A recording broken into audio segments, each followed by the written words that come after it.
3억이라고 하더라도, 3억이라고 하더라도 마찬가지로 자, 우리 보험 가입 금액에서 보험금 산출할 때는 자기 부담 비율을 뺀다는 이야기죠.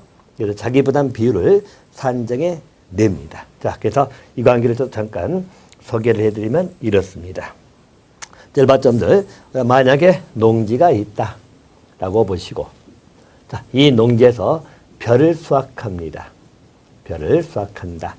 자, 근데 이 벼를 수확할 때 기본적으로 가치가, 이 벼를 수확해서 나올 수 있는 창출할 수 있는 가치가 예를 들어서 500만 원이라고 봅시다. 500만 원이다. 자, 그럼 이 500만 원이 일반적으로 우리가 말하는 보험 가액이 될 거다. 이렇게 봐두시면 되겠어요. 자, 근데 500만 원이지만, 자, 보험 가입을 300만 원만 가입을 했다. 여기는 우리 가입 금액이다. 이렇게 보시면 되겠고요. 그래서 우리 보험 가액은 500만 원 정도 있다라고 봐두시면 됩니다. 그럼 일반적으로 300만 원에 대해서 보험을 가입했다는 이야기죠. 자, 그런데 자, 태풍이 발생했다는 이야기죠. 자, 태풍이 발생하면 우리 최대 보험금 산출의 기준은 기본적으로 우리 300만 원 가입 금액 범위 내에서 이제 책정이 돼야 될 거 아니에요. 가입을 300만 원 했기 때문에. 자, 그래서 만약 태풍이 발생했다라고 하는 겁니다. 자, 이럴 때는 일반적으로 자기 부담금을 제외해야 되겠죠. 자, 그래서 자, 이 자기 부담 비율을 제외를 해야 됩니다. 자, 자기 부담 비율이라고 해가지고, 이것은 여러분 우리 자동차분도 마찬가지. 자, 자기 부담하는 그 금액이 책정된다는 이야기예요. 자, 그럼 자기 부담 비율이라고 하는 것도 일반적으로 비율 자체가요, 뭐 10%도 있고, 또 15% 또는 20%, 자, 그리고 또 30%, 그리고 40%까지 있습니다. 자, 이렇게 비율들이 책정되는데 이 중에서 선택한다고 생각하시면 되겠죠. 예, 선택이 가능한 것들이 있어요. 자, 보통 10%, 15%는 선택하기 어려운 조건이 붙고요. 자, 이 범위에서 보통 선택을 할 수 있다고 생각하시면 되는데, 자, 만약에 자기 부담 비율이 20%라고 본다면, 자, 300만 원에 20%. 기본적으로 자기 부담금은 60만 원 정도 되겠죠. 60만 원 정도 나올 거다. 그러면 실제 우리가 가입 금액에서 가입금액 300만 원에서 60만 원을 제해버리면 240만 원 나오겠죠. 자, 이게 이제 기본적으로 받을 수 있는 금액이다. 그러면 자기 부담비율 적용한 자기 부담금을 빼야 될 거 아니에요. 그래서 빼고 가는 거다라고 보시고, 그래서 그 가치 산정할 때 일반적으로 500만 원 정도 된다. 이게 기본적으로 우리가 말하는 보험 가액이 될 것이고, 자, 그리고 그 가액 범위에서 300만 원만 가입했다면 우리가 일부 보험이라고 부르겠죠. 일부 보험이다. 전부 다 500만 원 다 들으면 전부 보험이다. 이렇게 볼 것이고, 초과해서 만약에 가입해버리면 초과 보험의 문제가 나오겠죠.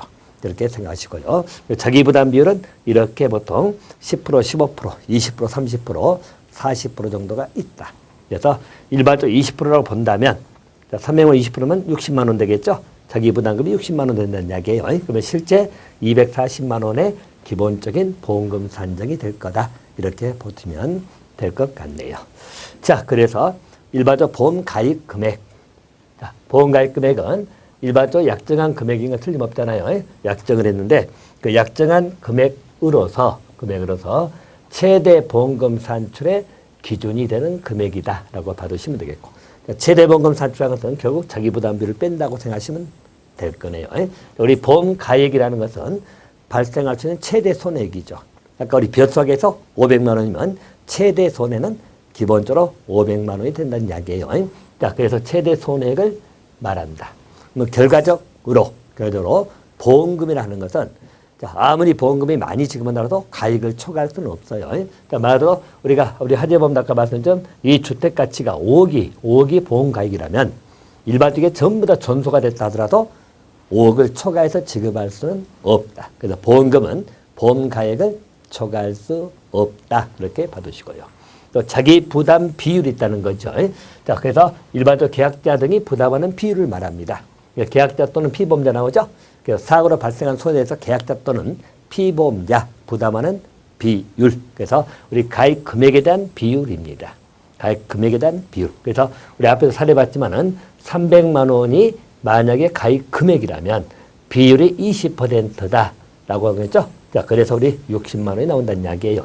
자, 그러면 일반적으로 자기 부담금은 그것을 금전으로 환산한 것을 자기 부담금, 그렇게 정리를 해 놓으시면 되겠습니다. 자, 또 한 가지. 자, 우리 연단위 복리라고 하는 거죠. 우리 복리란 말 많이 들어보셨죠?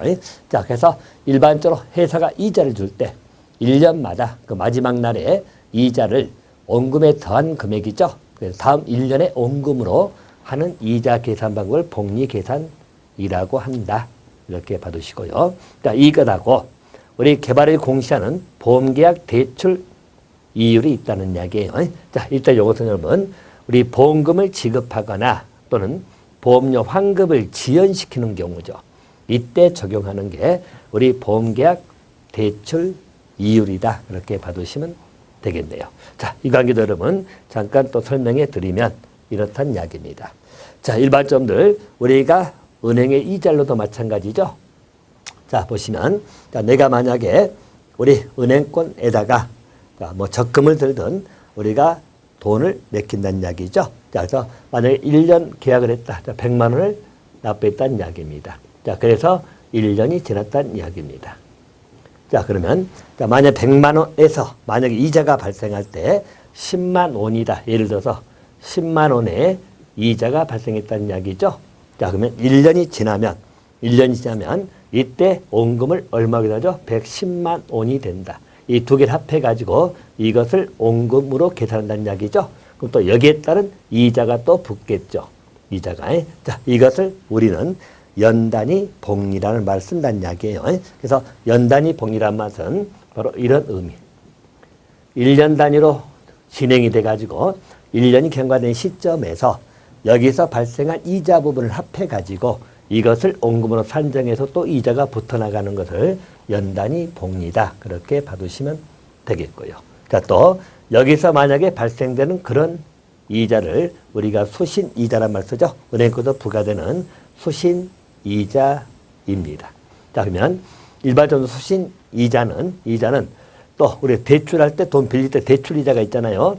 한번 같이 비교를 하면 자, 여러분 우리가 은행권에 돈을 맡겼다 그럴 때 발생하는 수신이자하고 또 우리가 은행에 돈을 빌릴 때 발생하는 대출이자는 어디가 더 세죠? 대출이자가 더 비싸죠. 예를 들어서 수신이자가 예를 들어서 뭐 2%밖에 안 된다라고 하면 대출이자는 예를 들어서 뭐 5%가 된다든가 이런 형태로 생각하시면 되겠네요. 자, 그럼 이 대출이자가 적용되는 경우가 있죠. 바로 우리 보험계약 대출 이율이라고 하는 것이 있습니다. 자, 그래서 자 보시면 자, 우리 보험계약 대출 이율입니다. 자, 이 보험계약 대출 이율은 말도 대출이자를 적용시킨다는 이야기죠. 자, 이 대출이자를 적용시킨 이유는 뭐냐면 일반점들 여기서 우리 회사에서 기책 사유가 있다, 잘못을 했다는 이야기입니다. 잘못을 했기 때문에 이때는 이자 계산을 대출이자를 적용해서 하겠다는 의미예요. 계약 대출입니다. 회사가 기책 사유가 있다고 하는 것은 크게 두 가지가 논의가 되잖아요. 우리 보험금을 지급해야 되는데 자, 보험금 지급을 지연시켰다고 나와 있죠. 그래서 일반적으로 보험금 지급을 하는 날짜가 지급일이 있어야 되는데 그 지급일을 지나쳤다는 이야기죠. 자, 그러면 그 기간 동안은 우리 보험계약 대출 이율을 적용한다는 이야기입니다. 자, 또 한 가지는 보험료 환급을 지급한다. 자, 환급을 지급한다. 그것을 지급하는 것을 지연시킨다는 이야기죠. 그런데 보험료 환급이라는 것은 주로 이제 우리 미경과 기간이죠. 그래서 우리 미경과 그 기간에 대한 보험료 환급입니다. 자, 예를 들어서 여러분들 일반적으로 우리 보험을 체결했다는 이야기죠. 자, 우리 보험을 체결했다. 그래서 보험 계약을 했다는 이야기입니다. 자, 그래서 계약을 체결해서 예를 들어서 자, 우리 2월 1일 날 계약을 체결해 가지고 자, 12월 31일까지 계약을 체결했어요. 자, 근데 일반적으로 우리 5월 달에 5월 1일 날 또는 뭐 2월 10일 날 이 계약이 무효가 되든지 또는 해지 문제 나오겠죠. 그래서 해지가 돼 버렸다. 해지를 시켰다는 이야기죠. 자, 그러면 일반적으로 요 기간은 미경과 금액이죠.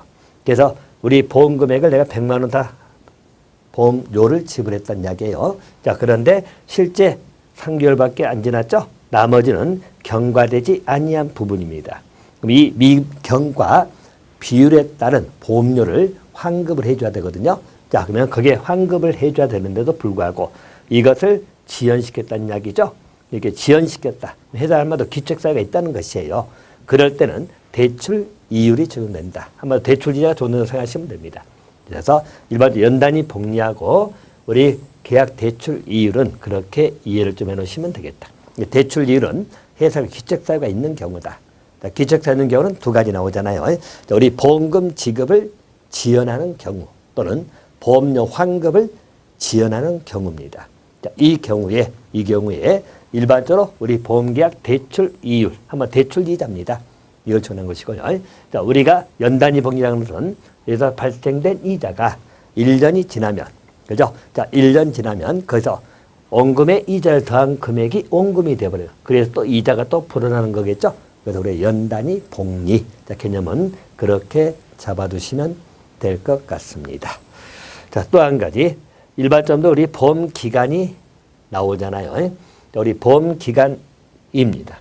자, 보시면 우리 보험 기간이라는 것은 말 그대로 우리 보장을 받는 기간. 그래서 우리 시기하고 종기가 나오겠죠? 라고 봐두시면 되겠고요. 자, 영업일이 나옵니다. 자, 우리 정상적으로 영업하는 날을 말할 것이고, 자, 토요일이나 공휴일 근로자 날 제가 나와있죠? 토요일 또는 공휴일 그리고 근로자 날을 제외하는 거, 영업일은 그것을 제외한 것을 의미한다. 그렇게 잡아두시면 되겠네요. 자, 이제 표준 수학약 이 부분은 다음 강에서 이어가도록 하겠습니다.